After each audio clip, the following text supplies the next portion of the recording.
Hello students, যারা যারা TPG exam দিতে যাচ্ছ, মানে টিপিজির এক্সপ্রেস যারা আছে তাদের দেখো এক্সামের প্রিপারেশন তোমরা অলরেডি মোটামুটি নিয়ে এসেছো, মোটামুটি কিন্তু অলমোস্ট নেওয়া হয়ে গেছে।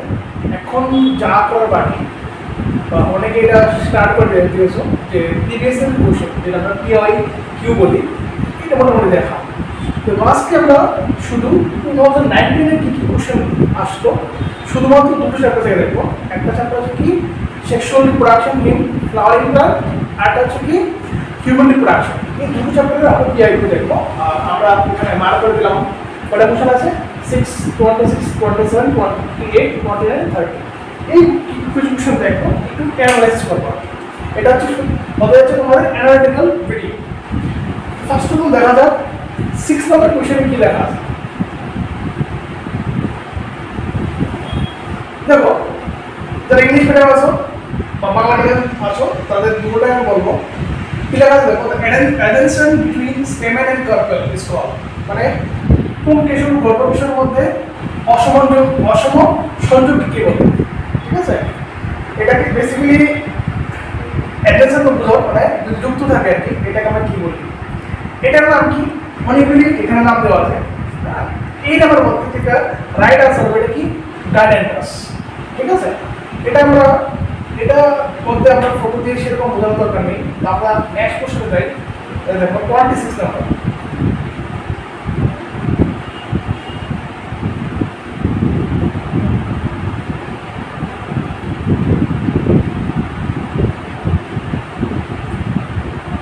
হ্যাঁ, এটা 26 নাম্বার। কি লেখা আছে? এটা easy question. Which of the following is not a male secondary sex organ?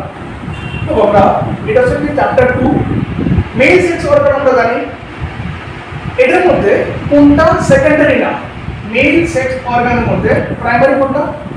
Primary আমরা জানি কোনটা? প্রাইমারি তো আমরা জানি দ্যাট ইজ দ্য টেস্টিস। এবার এখানে সেকেন্ডারি অর্গান নাম দেওয়া আছে, চারটা গ্ল্যান্ডের নাম আছে।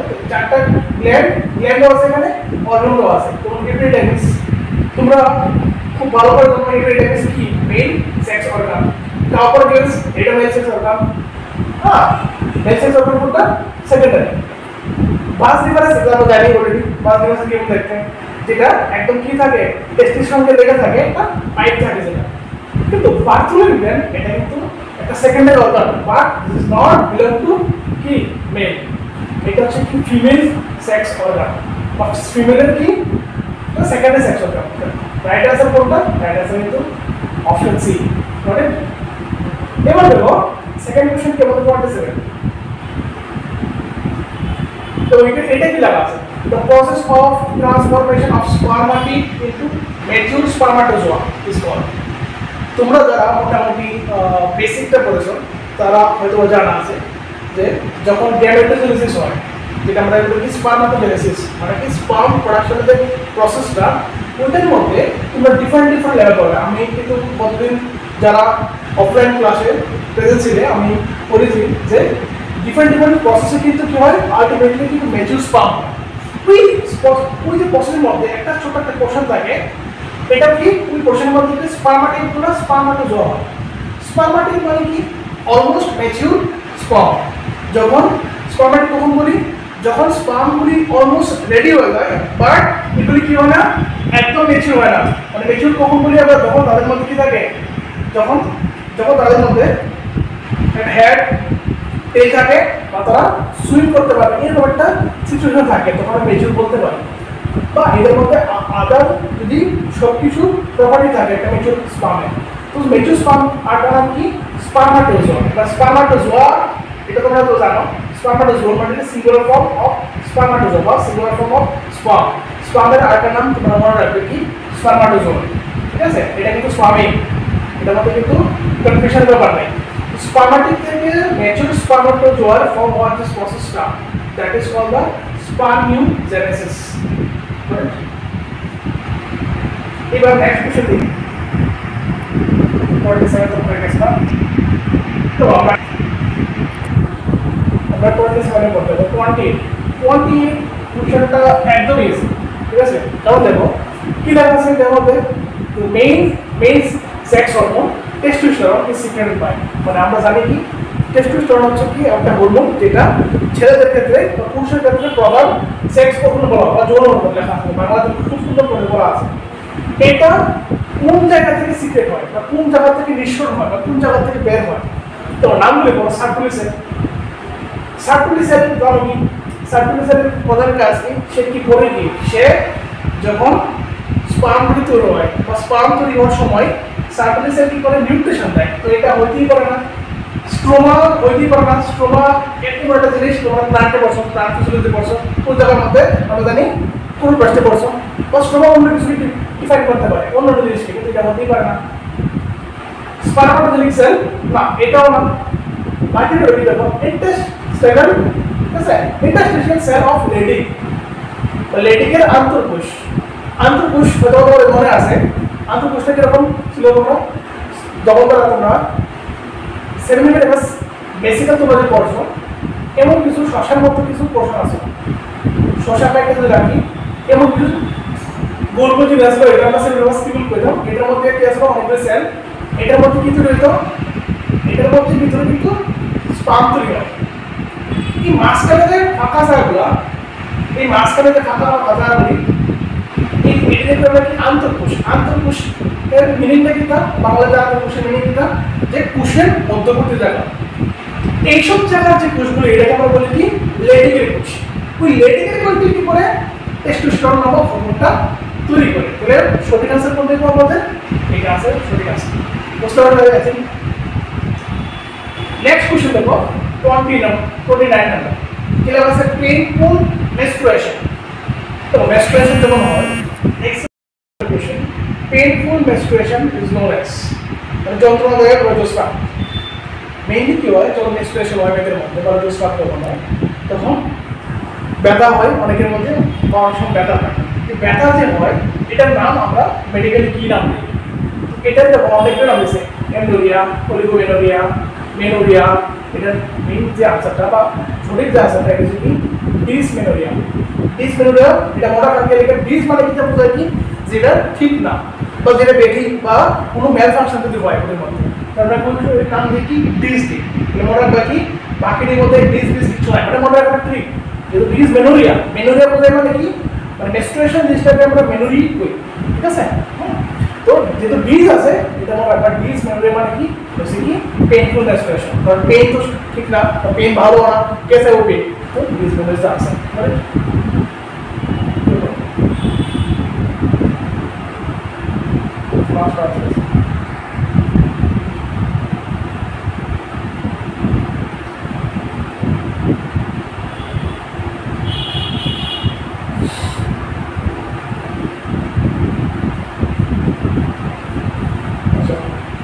চলো বসো।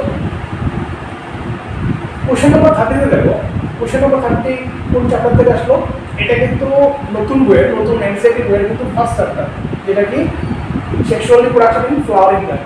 এটা আছে scutellum is the dash of monocotyledonous plant. Monocotyledonous মানে কি? আমরা জানি কি কোটিলেডন মানে বীজপত্র বোঝায়। তো বীজ গাছ থেকে থাকে, দুই বীজপত্র করে বীজ, দুইটা বীজপত্র থাকতে পারে বা একটা বীজপত্র। বীজপত্র মানে কি? তা বীজ যখন আমরা খুলতে যাই আসলে দেখা যায় কি বীজটারে, যেমন আমের বীজ যদি চিন্তা করি, আমের বীজ যদি তুমি খুলতে যাও দেখবা কি দুইটা পোর্শন পাইবা খুললে, এটাকে আমরা বলি দ্বিবীজপত্রী। এবার তুমি ধান যদি কো, ধান বেশি ধান যদি খাই বা চাল খাই, চালটাকে খুলতে পারবো? খুলতে পারবো না। একবীজপত্রীর মধ্যে কি করেছে স্কুটিনাম। এটা কি? এটা একটা ভ্রূণাত্ম শস্য, হ্যাঁ, ভ্রূণমুকুল আবরণী। তো কেউ না কেউ এটা ভুল দিয়েছে, ভ্রূণাত্ম আছে না, এটা হচ্ছে কি বীজপত্র। মানে আমরা স্কুটিনাম মানে হচ্ছে বীজপত্র, ঠিক আছে। আর যখন আমরা দ্বিবীজপত্র জল দেখি তখন কিন্তু বীজপত্রগুলি ভালো করে দেখা যায়, কিন্তু এক বীজপত্রের মধ্যে বীজপত্রটা যদি মোটামুটি ড্র করতে চাই একটু আবার যদি দেখা যায় স্কুটিনামটা মোটামুটি এরকম থাকে। এক বীজপত্র যদি ছবি চিন্তা করো, একটু মেমোরাইজ করো, তাহলে স্কুটিনাম হচ্ছে এই অংশটা, এই পোর্শনটা। এনসিইআরটির মধ্যে সবটা ফিগার আছে, আমি ভেতরের পোর্শনগুলোর নাম দিচ্ছি না। এই পোর্শন হচ্ছে scutellum, that is the cotyledon of monocotyledonous plant. বায়োলজির প্রিভিয়াস ইয়ার কোশ্চেন সলভ করতে যাচ্ছ, ঠিক আছে? তো দেখো বায়োলজির প্রিভিয়াস ইয়ার কোশ্চেন সলভ করা কেন দরকার? ওটা কেমন হতে পারে যে কোনো ইনস্টিটিউশন থেকে নোট করলে এনাফ, নোট করলাম, অনলাইনে ভিডিও দেখলাম, কিন্তু প্রিভিয়াস ইয়ার কোশ্চেন সলভ করা কেন দরকার? আমরা যদি প্রিভিয়াস ইয়ার কোশ্চেন সলভ করি তখন আমরা বুঝতে পারি কোন চ্যাপ্টার থেকে কীরকম একটা কোশ্চেন আসে। তুমি যদি লাস্ট 4-5 ইয়ারের কোশ্চেন যদি দেখো, তুমি বুঝতে পারবা যে কোন চ্যাপ্টার থেকে কোশ্চেন বেশি আসে, কীরকম টাইপের কোশ্চেন আসে, ডিফিকাল্টি লেভেল কীরকম, কোন টপিক, কোন পার্টিকুলার টপিক থেকে কোশ্চেন বেশি আসে, কোন কোন টপিক থেকে কেমন ধরনের কোশ্চেন আসে বুঝতে পারি। সঙ্গে এটা সঙ্গে আরও কোন জিনিসটা খুব ইম্পর্টেন্ট, টেস্ট সিরিজ। দেখো আমরা যদি প্রিভিয়াস ইয়ার কোশ্চেন করি অ্যান্ড দেন আমরা নিজের মধ্যে যদি কনফিডেন্স লেভেল বাড়াতে চাই, তখন আমরা যদি কোশ্চেনগুলি সলভ করতে পারি এবং আমরা একটা অনেকগুলি টেস্ট সিরিজের মধ্যে, টেস্ট সিরিজ কী হয়, মোটামুটি ধরো 30 কোশ্চেন 50 কোশ্চেন দেওয়া থাকে বা 100 কোশ্চেন দেওয়া থাকে, তোমাদের চ্যাপ্টার নাম দেওয়া থাকে, এই চ্যাপ্টার থেকে এই কোশ্চেনগুলি তুমি যদি সলভ করো দেখবে কি কেউ 50টার মধ্যে 40টা ঠিক আনসার করলো, আবার কেউ দেখবে কি 50টার মধ্যে 20টা কোশ্চেন আনসার ঠিক করলো। তার মানে কি যে 50টার মধ্যে 40টা আনসার ঠিক করলো, তার মানে কি তার মধ্যে বেসিকটা ক্লিয়ার আছে, যে 20টা ঠিক করলো তার মধ্যে বেসিকটা আরও ক্লিয়ার নাই, তার বেশি করতে লাগবে। তো ব্যাপারটা কি, টেস্ট দেওয়া মানে কি তুমি নিজেকে এটা করতে পারো যে তোমার মধ্যে কতটুকু কি আছে, কনসেপ্টটা ক্লিয়ার আছে, অ্যান্ড দেন কনসেপ্টটা ক্লিয়ার করার সঙ্গে তুমি কতটুকু জিনিস মনে রাখতে পারছো, এটাতে আমরা বুঝতে পারি টেস্ট পেপার। যখন টেস্ট সিরিজ আমরা অ্যানালাইসিস করি, নিজের পরীক্ষা দিই, তখন কিন্তু এই জিনিসটা স্টোরির মধ্যে ডেভেলপ হয়। তো তোমরা এগুলো করতে পারো। টেস্ট সিরিজ বা আরেকটা নাম কি যেটা সবচেয়ে বেশি মানে মানুষ বুঝে বলে মক টেস্ট। মক টেস্ট আমরা দেবো কেন? তো মক টেস্ট বা টেস্ট সিরিজ দেওয়ার কারণে 3টা মেজর রিজন আছে। একটা কি, তোমরা টিপিজি দেওয়ার আগে দেখো তোমরা 2 বছর ধরে কিন্তু পড়াশোনা করছো, মোটামুটি 11-12, এবার 2 বছর আগে পড়াশোনার মধ্যে কি হয়, অনেক কিছু জিনিস কিন্তু মনে থাকে না, অনেকগুলি কনসেপ্ট আগে ভালো ছিল কিন্তু এখন মোটামুটি মনে নাই, ঠিকঠাক মনে আছে কিন্তু কনসেপ্টটা ঠিকভাবে ক্লিয়ার নাই।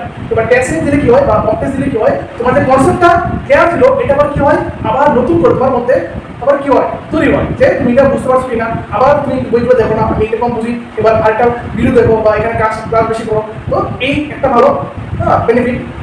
আরেকটা কি, টাইম ম্যানেজমেন্টটা। তুমি যদি এক্সাম যখন দিতে যাও অনেকে কি হয় ঠিকঠাক টাইম পায় না, টাইম কমের কারণে সে এক্সাম স্কোর করতে পারে, সবগুলো আনসার স্কোর করতে পারে না। তো যত বেশি মক টেস্ট দাও তখন তোমার মধ্যে কি হয়, টাইম ম্যানেজমেন্ট, কোন কোশ্চেনের মধ্যে কতটুকু টাইম দেওয়া দরকার, তুমি কোন কোশ্চেনের মধ্যে কতটুকু টাইম দেও, এটা কিন্তু তুমি চিন্তা করতে পারো, তুমি একটু ক্যালকুলেট করতে পারো যে আমার এখানে টাইম বেশি হয়, তাহলে আমার এখানে টাইমটা কমাতে হবে, আমাকে বেশি করতে হবে, কিন্তু এখানে আমি বেশি কম টাইম বেশি আনসার করতে পারি। এটা একটা বড় জিনিস। আরেকটা কি করতে পারি আমরা, এখান থেকে আমরা নিজেকে বুঝতে পারি যে আমি কতটুকু কি হলো এক্সামের জন্য আমি স্কোরটা কত আসতে পারে, আগে থেকে আমি চিন্তা করতে পারি যে আমি এতটুকু অ্যাডভান্স হয়েছি, আমার আরও প্রিপারেশন লাগবে। তো আমি এই জিনিসটা বুঝতে পারি যে আমার প্রিপারেশনে একটু কমতি আছে, যেহেতু যদি মনে করো 80% একুরেসি আছে, মানে 100টা কোশ্চেন অ্যাটেম্প করলো তার 80 মার্ক আছে, 100টা 80 কারেক্ট, মানে কি তার একুরেসি পার্সেন্টেজ কত, 80%। আরেকজনে কি 90টা ঠিক, আরেকজনে 60টা ঠিক, তার মানে কি 90টা ঠিক, তার কারণে কি থাকবে আমার 90% একুরেসি, মানে আরেকটু যদি বাড়ে তাহলে কি আমার ফুল মানে 95% বা 98% একুরেসি। তো একুরেসি বাড়ানো কেন দরকার, তুমি এক্সামে গিয়ে টিভিজি এক্সামে গিয়ে সব কোশ্চেন আনসার করলে কিন্তু তোমার একুরেসি খুব খারাপ, তাহলে তোমার লাভ কি? একুরেসি খুব ইম্পর্টেন্ট, টাইম ম্যানেজমেন্ট এটা খুব ইম্পর্টেন্ট, আর এটা কি কনসেপ্টটা আবার নতুন করে ক্লিয়ার হবে। এই 3টা জিনিস তুমি কিন্তু মক টেস্ট দিলে বুঝতে পারবে। তার জন্য আমরা মক টেস্টগুলি আমরা এখানে ক্লিয়ার করছি, প্রিভিয়াস কোশ্চেন আমরা অ্যানালাইজ করাচ্ছি। তো তোমরা এটা দেখবে আর ভালো করে প্রিপারেশন করো, এটা আমার কথা।